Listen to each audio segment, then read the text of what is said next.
19-кылым Орта Азиянын эң татаал доору. Уруу-урууга бөлүнгөн эл. Хандык бийлик менен Орус падышачылыгынын Кокон хандыгынын ортосундагы тиреш. Дал ушундай көрүнүш ошол жылдарда кыргыз элинин башын кошкон элдик баатырлардын бири болгон Алымбек Датка. Алымбек Датка ким?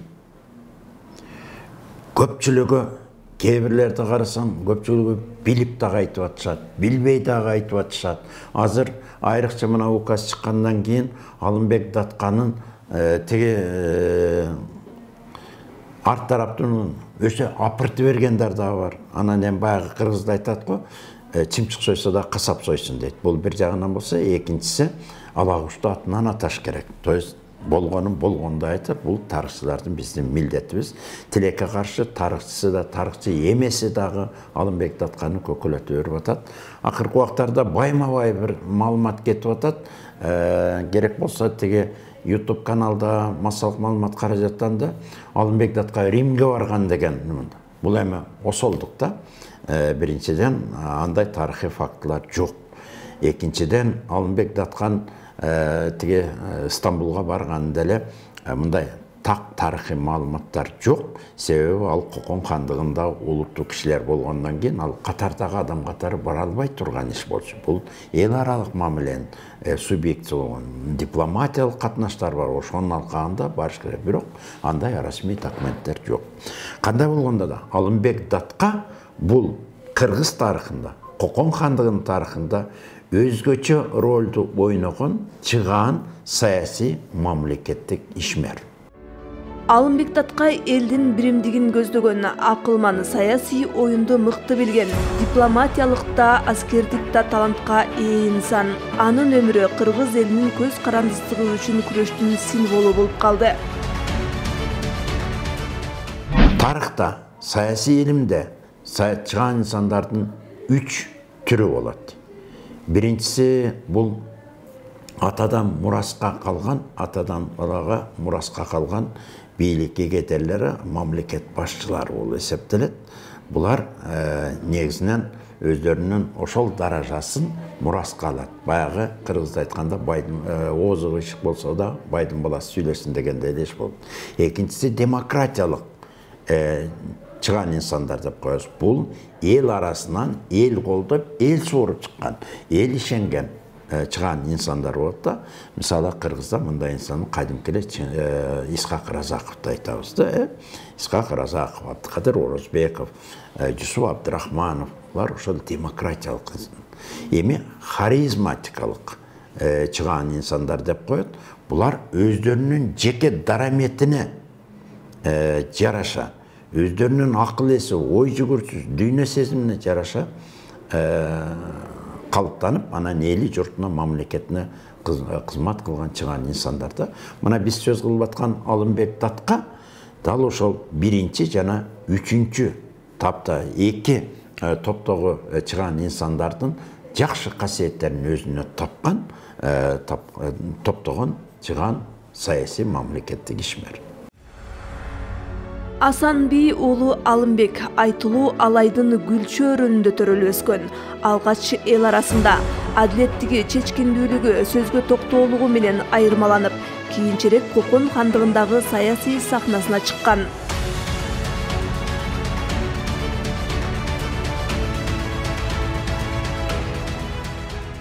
Алымбек Датка Баргы уруусунан чыккан. Вот мен сиздерге мындай ратуура кылып айтып берейин. Адыгенеден Баргы. Баргыдан Сатыке, Сатыкеден Мырзаке, Мырзакеден Бөкөй, Бөкөйдөн Байбөчүн, Байбөчүндөн Тилеке. Эл арасында айтат Тилекени Сегизбек, Тилекеyi Тегизбек, эң кенжеси Ажыбек деп. Мына ошол Тилекенин Ажыбектен кенже уулунан Шамырза, Шамырзадан Асан, Асандан Алымбек Датка болуп атат. Ушул Алымбек Датка кезегинде өз убагында өз мезгилинин алдыңкы адамдары болуп. Эми байкап көрсөңүздөр, Алымбек Датканы мисалында көрүүгө болот да, чыгаан мамлекеттик саясий ишмер болуш үчүн сөзсүз эле академияны, сөзсүз эле университетти бүтүп кереги жок экен. Бул үй жаатында, анан медреседен билим алып, кат-сабат жоюлган менен жогорку бүгүнкү түшүнүктө жогорку билим деген анда болгон эмес. Бирок чыгыш мамлекеттеринин салтына ылайык чыгыш мамлекеттеринин бийлик жаатындагы бардык касиеттерди терең үйрөнүп, өздөштүрүп, анан эң негизгиси ошол чыгыш өлкөлөрүнүн салттуу бийлик жүргүзүүсүндөгү өзүнүн ордун тапкан чыгаан инсан дал ушул Алымбек Датка Асанбиев болду. Кокон ханына таянып гана жүрбөстөн кыргызды өз алдынча күч катары көрсөтүүгө аракет кылган. Анын акылмандыгы үчүн Датка наамы берилген. Бул жөн гана сыйлык эмес, бул анын саясий деңгээлинин таанылышы эле. Алымбек Датка өз доорунда Бухара имаратына да, Кокон хандык ичиндеги хан талапкерлерине да каршы туруп, кыргызды кыргындан сактоого умтулган. Айрыкча Алай, Ош, Чыгыш Түркстан тараптарда анын сөзү өтүмдүү болгон. Бул анын басып өткөн жолунун тарыхы. Алымбек Датканын өзгөчөлүгү эмнеде деген маселе болду. Биринчиден, мына ал саясатка аралашкан менен өз элинин кызыкчылыгын эстен чыгарган эмес. Кокон хандыгына баргандан кийин Кокон хандыгындагы кыргыз элинин абалын ал терең, кенен изилдеп, үйрөнүп, түшүнүп, анан кийин кыргыздарга өзгөчө мындай мамиле керек экенин. Өзүңүздөр билесиздер, Кокон хандыгынын убагында 3 этно-саясий күч болгон. Биринчиси өзбектер Миң тукуму баштаган өзбек, Миң сулалеси деп коет, Миң тукуму баштаган өзбек жааты, экинчиси тажик жааты, үчүнчүсү кыргыз жааты болгон. Ушул 3 этно-саясий күчтүн кимиси хан тагына кезектеги ханды алып келсе, кыргыздар жаатында Алымбек Датка Фергана өрөөнү эле эмес, түндүк түштөгү кыргыздардын бардыгында өзгөчө абройго ээ болгон чыгаан ишмерлерден болгон. Алымбек Датканын дагы бир өзгөчөлүгү бул лидердик касиетке ээ болуп, жаштайынан лидердик касиетке ээ болуп, бардык уруктардын башчыларын бириктирип, анан ошон менен биргеле мамлекеттеги башкаруу аппаратында чиновниктер менен тил табышып, алар менен ымалага келишип, мамлекеттин кызыкчылыгы, элдин кызыкчылыгы үчүн бир топ олуттуу натыйжалуу иштерди аткарганы маалым. Мына ошонун натыйжасында бул абдан зор ишенимге ээ болгон. Элестетип көрүңүз, жаш жигитке мисалы Кокон хандыгы бир килейген 31 жашында килейген Андижан вилаятын көрдү. Эми караңыз, жана өзгөчөлүгүнүн бири ошол, өз элинин кызыкчылыгы үчүн, өз жеринин кызыкчылыгы үчүн Алымбек Датканын эң алгачкы кадамдарынын бири бул болду. Андижанга бек болуп келери менен Андижан шаарынан Андижан вилаятын кээ бир тарыхый маалыматтарда Ош вилаяты деп айтылат. Себеби мен ойлойм, ошо Алымбек Датка Андижан вилаятынын саясий экономикалык социалдык борборду Ошко которгон натыйжасында ошондой болуп калса керек деп. Себеби 32-жылы вилаятка бек болуп дайындалып келери менен ал биринчи иретте вилаяттын саясий борборун, саясий, экономикалык, социалдык, маданий борборун Андижандан Ошко которгон. Оштун так ортосунда Алымбек Датканын ак өргөсү болгон. Көпчүлүк анын ичинде тарыхчылары да бар, тарыхчы эмеси дагы бар. Ак ордо деп туура эмес айтып жүрүшөт. Ак ордо эмес, ак өргө. Тегеретте 40 өргө коюлуп, ортосунда 40 канаттуу деп айтылат. 40 канаттуу Алымбектин ак өргөсү болгон. Дал ошол ак өргө азыркы эски Алай мейманканасы, арак заводу, жана бир мөмө жемиш саткан базарларды ошол айланат. Теге автотрес ушул аймакта болуп, ага бөлөк бөтөн элдер, анан айрыкча мал жан жологон эмес. Абдан таза кармашкан, көк шүбер болуп турган. Алымбек Датка, андан кийин Курманжан Датка дал ошол ак өргөдө Бухарадан келген өкүлдөр, Кокондан келген өкүлдөрдү, башка Кашкардан келген өкүлдөрдү, саякатчыларды, чалгынчыларды, дербиштерди, булардын баары кабар ташыган адамдар, кабар тараткан адамдар. Бардыгын ошол ак өргөдө кабыл алышып, көптөгөн саясий, социалдык, экономикалык маселе ушул ак өргөдө чечилген. Тарых Алымбек Датканын уулдарын да унуткан жок. Курманжан Даткадан 5 уулу, Бакма баласы Жаркынбай менен 6 ата уулдарды тарбиялаган. Алымбек Датқа эми көп убакта биздин тарыхый адабияттарда, көркөм адабияттар негизинен эле 5 бала деп коет. Чын-чынында Алымбек Датқа момундай болот да, мисалы 1832-жылы турмушка чыккан болсо, Курманжан Датқа bir 4-5 жыл төрөбөй калат да. Анан төрөгөндө Алымбек Датқанын эжеси болгон, эжеси менен жездеси Алымбек Датқа мындайча айтканда Андиян вилаятына бек болуп кеткен, куттуктап келсе керек, келгенде ымыркай баланы ала келген экен.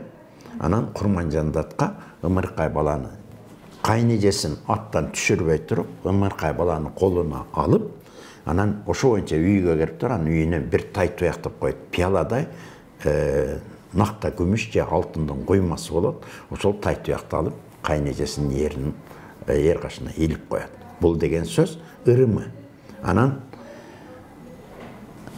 мен ана болуп, бул болуп, кайнежеси баламы бер деп сурай албайт, Курманжан Датқа балаңы ал деп айтпай коет. Анан ошондо эжеси менен жездеси бул балабызды ырым кылып алган экен деп ошол боюнча аттан кете беришет да.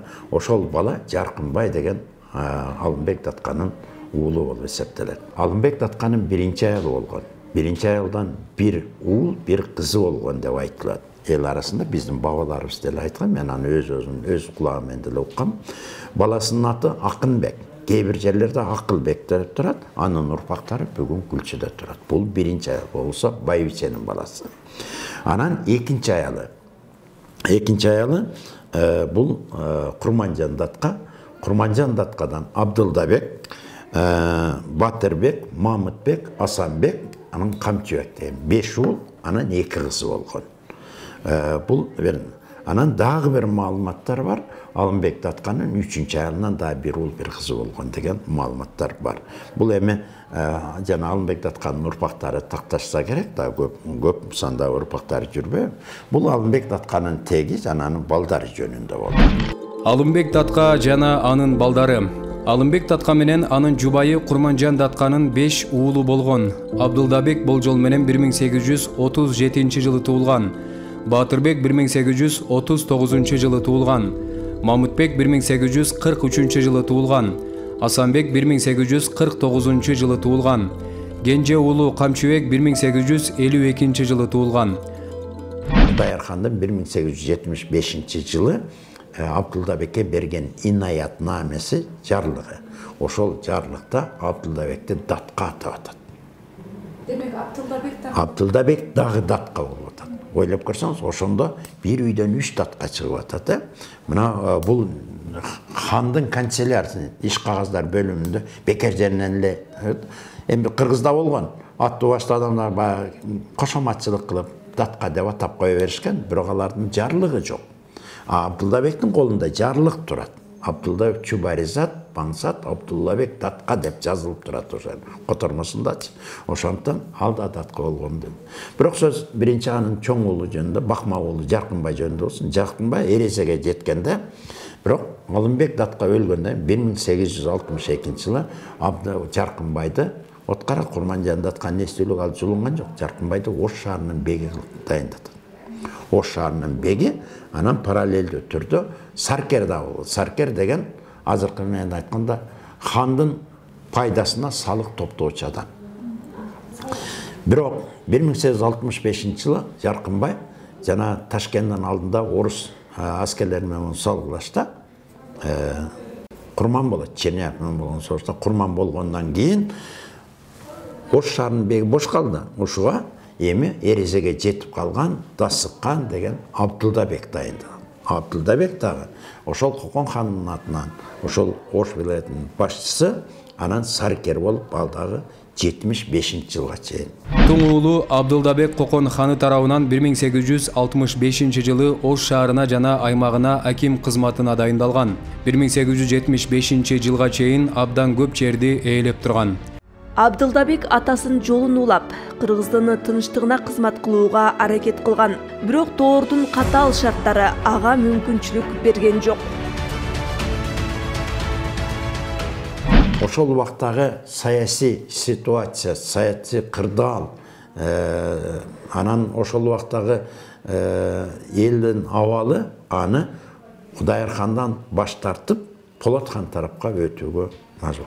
1875-76 жылкы көтөрүлүштө Абдылдабек Полот хандын тарабында болуп, бул экөөнө тең Курманжан Датка батасын берип, Кудайыр ханды буларда негизги максат хандыкты жөө эмес, Кудайыр ханды адилеттүү ханга алмаштыруу маселеси коюлат да, жана Полот хан Исхак Молда Асан уулу чыгып атат да.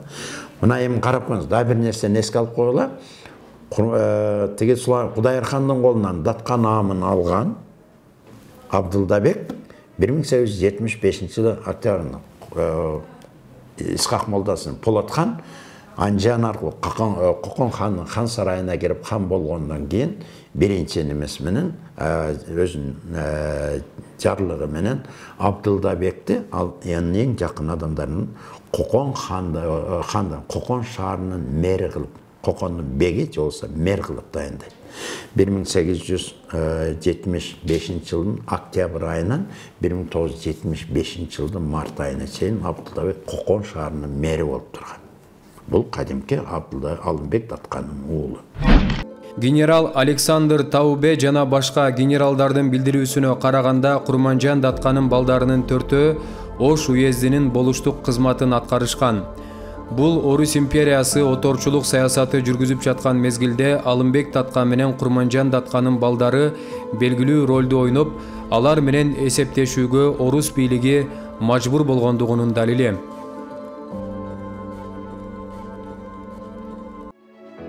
Ошол доордо кыргыз элинин көйгөйү, тагдыры Алымбек Датканын уулдарынын колунда болгон. Абдылдабек, Батырбек, Камчыбек үчөө Курманжан Датканын көзү барында дүйнөдөн өтүшкөн. Алар энесинин барында. Алымбек Датка 61-жылы өлдү да. Анан булардын ичинен Батырбек, Мамытбек Курманжан Датка көз өткөнгө андан кийин кайтыш болушту. Бирок Орус бийлиги келгенде Курманжан Датка элин жерин сактоо максатында Орус бийлиги менен кызматташууга баргандан кийин Орус бийликтери Алымбек Датка менен Курманжан Датканын балдарына, неберелерине Ош уездинин болуштуктарын беришкен. Кокон хандыгынын мезгилинде дагы Орусия империясынын тушунда дагы коомчулукта жергиликтүү башкаруу системасында алардын орду ролу чоң болгондугу талашсыз. Бир эле мисал келтирели, генерал Черняев менен болгон согушта Бакма уулу Оштун беги Жаркынбай каза болгон. Ошондон кийин 1865-жылы Алымбек Датканын туң уулу Абдылдабек Ош вилаетинин беги жана Оштун саркери болгон. Саркер ошол убакта хандын пайдасы үчүн салык топтоочу кызмат адамы. Демек, Кокон хандыгынын мезгилинде мамлекеттик кызматта негизинен Абдылдабек жүргөнү тарыхый чындык. Ал эми Орус империясы каратып алгандан кийин баласы Баатырбек Ош уездине караштуу Булак башы Волостун, Мамытбек Гүлчө, Асанбек Ноокат, небереси Карабек Акбура Волостун жетектешкен. Орус бийлиги Оруска каршы чыккан Абдылдабектин туугандарын эмне үчүн өзүнө тартып жатат деген суроо пайда болот. Тарыхчылардын айтымында бул жерде геосаясий экономикалык фактор бар. Кытайдан келген аткезчилик товарларды тескеп, Кокон хандыгынын тушунда Улуу Жибек жолунун Алай Ош бөлүгүн көзөмөлдөп, тиешелүү кызматты көрсөтүп келген таасирдүү адамдар Орус бийлигине да керек болгон. Ошондуктан орустар Алымбек Датканын уулдарына ар кандай кызматтарды берген. Ал эми Абдылдабек Орус бийлигинин киришине абдан каршы болгон. Оторчул Орусиянын баскынчыл саясатына жана ага багынып турган Кокон хандыгына каршы элдик көтөрүлүшкө катышкан. Пулат ханды колдоп чыккан. Кокон хандыгы биротоло каратылып, мамлекет катары жоюлуп, анын аймагы Орусиянын карамагына өткөндөн кийин генерал Скобелев жетектеген падышалык аскерлердин баскынчыл жортуулдарына каршы күрөшкөн. Согуштан кийин кошууну менен Афганистанга ооп кеткен. 1877-жылы чет жерде Ооганда каза болгон. Орус бийлиги Курманжан Датка жана анын уулдары менен тыгыз байланышта болуп келген. Ушундай жакшы эле болуп келаткан убакта 1894-жылы жаз жай айларында чуулгандуу бир окуя болду. Алайда Эркештамга жакын жердеги бажыканадан Боровков деген жетекчиси менен 3 жандоочусу жалпы 4 бажычы дайынсыз жоголот. Орус бийлиги дээрлик жарым жылдан ашыгыраак эмне болгонун билбей, акыры атайын иш козголуп, ал Камчыбек Алымбек уулунун иши деп аталган. Орус бажысын өлтүрөт деген эмне деп кандай гана даражада болбосун катуу жазалоо керек деген чечим кабыл алынат. Ушунун натыйжасында Камчыбектин иши башталган. Ал мезгилде Камчыбек Курманжандатканын таянар туусу, ишенген уулу эле. Камчыбектин иши деген пайда болгон. Дело Камчыбек Алымбек уулу деген. Бул 1894-жылга таандык. 1894-жылы мына алайда Эркештамда орус бажычылары, 4 орус бажычылары дайынсыз жоголду деген жоголуп кетет. Анан изилдеп жүрүп 1 жылдан кийин баягы иштен чыккан эри жылан деп өзү алдылетинче өзүнүн туугандарынан айтсын, арасынан кыргыздар айтып коюп, анан бажычыларды Камчыбектин жигиттери өлтүргөн билинип калат дагы. 95-жылы Камчыбек Алымбек уулу камакка алынып, 1895-жылы март айын 4-мартта мына азыркы Навай паркынын алдында мал базар болгон. Навай паркынын ордунда ошол жерге элди көп топтоп туруп, элдин көзүнчө баягы орустан принципиально бейсвоих, чтоб чужие боялись. Курманжандатка Алымбек датканын баласы болсок дагы орус бийлиги оруска кол көтөргөндө аябайт деген маанини туюндуруп туруп ошол жерде ак балбан экөөнү дарга аскан. Анан калган балдарын эми карап көрсөңүз, Кокон хандыгы да, орус бийлиги дагы өзү салттуу немеде, эгерде мамлекеттик бийликке каршы чыккан болсо тукум куруткыла беришкен. А бирок ээлеген геосаясий абалы жерин, алай жеринин геосаясий абалына байланыштуу Кокон хандыгы да, орус бийликтерде бир колу менен сылап сыйпап, экинчи колу менен катуу жазалап. Орустардын жана с пряниками и кнутом деген принципин колдонуп туруп, эки бийликтен ошондой болуп, алардан кол үзүшкөн эмес.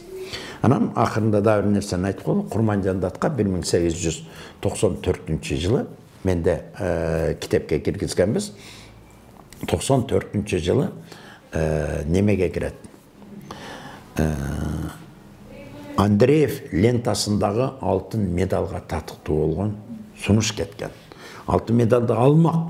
Бирок ал кеткенден кийин артынан эле Камчыбектин ызычуусу чыгып калып атпайбы? Ошол себептен ал медаль тийген эмес. Андан башка биз эми атайын дагы айтарбыз, падышанын атынан бир топ белектерди берген. Курманжандатка кыргыздардын ичинен орус падышачылыгы тарабынан кыргыздардын ичинен чыккан биринчи жыл бою, бир жыл бою, бир жолу эмес, бир жыл бою 300 рубль пенсия алган адам. Эми элестеткөн ошол убакта бир саан уй ашып кетсе 1,5-2 рубль күмүш акча менен ошондой турчу экенди. Мына ошондой демек орус бийлигинин таасирин караңыз. Кандай болгон ченде да бүгүнкү күндө ошол эгерде эми ойлоп көрүңүз, эгерде Алымбек датка болбосо, Алымбек датканын аброю, Алымбек датканын тажрыйбасы, таасири болбосо, Курманжандатка анын балдары ошондой даражага жете беле? Жетиши күмөн эле. Булардын баарын түптөгөн, улардын баарына өбөлгө түскөн Алымбек датка Асан би уулу болуп эсептелет. Мына быйыл абдан жакшы болду. Ош Алай жергесинде ушул республикалык деңгээлде Алымбек датка Асан би уулу кыргыздардын эле эмес, Кокон хандыгынын дагы өзгөчө креативдүү ой жүгүрткөн чыгаан мамлекеттик саясий ишмер катары мааракеси белгиленип жатканы жакшы көрүнүш. Ал эми иштин өңүтү эмнеде болгон? 1894-жылы болгон окуяга Камчыбек Алымбек уулу өзү катышкан эмес. Анын аялы Асел Айымбаш болуп, жан жигити Ак Балбан болуп журт которуп жаткан кезде бажычыларга булардын көчүндө океандан аткезчилик менен алып келинген кымбат баалуу асыл таш шуру бар деген кабар түшөт. Бийлигине мас болгонбу же атайлап кылганбы бажычылардын бири Аселдин чачпагында байланып турган сандыктан ачкычын 2 карыштай чачы менен кошо кесип алат. Иштин баары ошондон башталат. Андан бери 2 доор өттү. Бүгүн Алымбек датка, Курманжандатка жана анын уулдары басып өткөн жолу тарых. Тарыхты издеп Күлчөдөгү музейден datkаларга тиешелүү буюмдарга күбө болдук. 2 кылым мурун жашап өткөн Алымбек Датка атабыздын бүгүнкү күндө өздүк сүрөтү, өздүк буюмдары жок, бирок биз аны таптык. Атайын Оштон Гүлчөгө келип, Курманжан Датканын музейинен биз ушундай Алымбек Датка колдонгон кур кемерди таап алдык. Бул кур кемер кайыштан жасалып, күмүш менен кооздулгон. Ошол убакта Алымбек Датканын белинде жүргөн кур кемер, урматтуу көрүүчүлөр, көрсөңүздөр болот.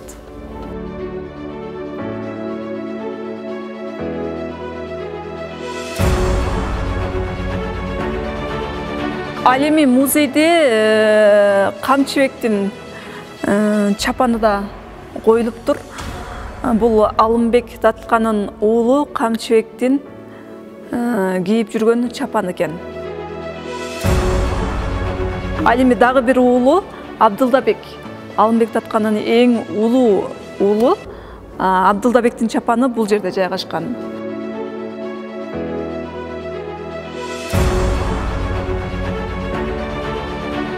Алымбек Датка жана Курманжан Датка уулдары менен кыргыз тарыхындагы биримдик символу болуп калды. Алар элди урууга бөлбөй, бүтүндөй кыргызды бир күч катары көтөрүүгө аракет кылды. Уулдары анын толук деңгээлине жетпесе да, тарых сахнасында өз изин калтырышты. 1861 кутумдар тарабынан Алымбек Датка өлтүрүлгөндөн кийин кутумчулар өлтүргөн. Кээ бирлер айтат, аны ачык өлтүрүүгө эч ким датпайт, күчү да жетпейт, кудурети да жетпейт эле. Аны кутумчулар жашыруун өлтүргөн дагы. Ошол андан кийин бийлик кандай болот? Эми каралы. Алымбек Датка өлгөндөн кийин Кокон хандын акыбалы ушундай болгон. Ал жанагы Бухара эмиратынын көз каранды боло баштагандыктан 1860 ушул алай жүргүз. Анан Алымбек Датканы чакыруунун дагы бир себебин эсимен чыгып кетти, айтып коеюн. Эмне үчүн жаш? Караңыз. Так салган саясатчылар турса, ага карабай 27 жаштагы Алымбек Датканы Коконго, хан сарайына чакырып. Себеби Кокон хандыгына, Кокон хандарына Алымбек Датка аркылуу Ош, Алай, Карабулжа өзгөн жергесинде кыргыздарга кирүү керек. Бул биринчиси. Экинчиси, Алымбек Датка аркылуу Кокон хандыгы кыска, анан акысыз жүргөн жибек жолуна эгедер болуу. Орус бийликтери келгенде эсептеткен. Фон Кауфман келип туруп атайын тапшырма берген экен.